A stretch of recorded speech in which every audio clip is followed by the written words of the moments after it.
Mahoro y'Imana bane namwe bakunze bahire. Jewe burya hari ikibazo nagira ndababaze hama je mumfashe namwe mu mpinyishu. Sinzi yuko yoba ari jewe ariko mbona ibintu. Biteze mwebwe murashobora kubona ukundi ariko dufashanye. Mbega kubera iki muri bino bihe abantu basigaye baha agaciro cane ikiziga kuruta umuntu akiri muzima? Muti gute?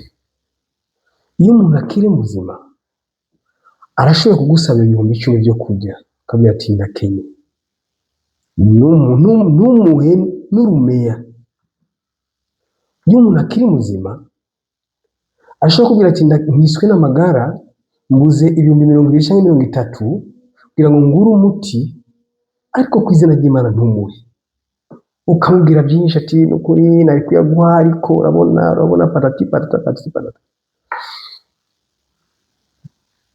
Ukuvuga ariko kuki ibyo bintu bibaho cyane cyane muri bino bihe?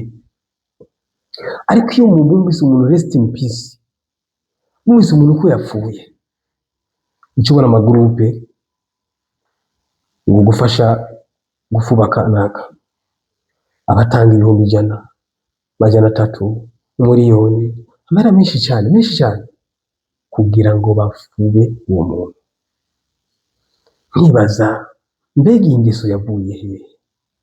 Kubera iki ino ngeso yeze mu bantu benshi cyane kandi mu miryango myinshi cyane? Kuki duha agaciro cyane ikiziga gusumbya umuntu akiri muzima? Bino bintu biri ahantu henshi cyane. Why? Kuki umuntu akipendegeza kabisa? Ari n'igihe muravuga ati jewe ikiriyo cyose jewe dépense zose nizizora abajewe. Gusa uyu muntu nyene la même personne ikiziga nyakwigendera kiri muzima, wanashaka ntiyanamuvugisha, wanashaka ntiyanamutemberera, wanashaka ntiyanamuramusa, ariko byitwa gusa ko ari mu bari mu miryango imwe, ariko ugasanga kubera ko yapfuye abantu bakitanga. Ingeso irabishe cyane. Duhinduke bene data, duhinduke dufashanye tukiri bazima. Ibyo byiza dukora abantu bapfuye batabibona nta kamaro kabyo. Dufasha abantu bakiri bazima bakibona, bafise umwuka w'abazima. Nibyo byiza n'ibyo Imana ikunda na nibyo Imana ishima.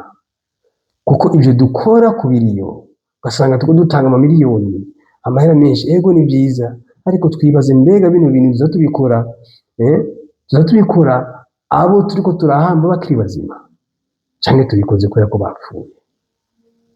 Duhinduke.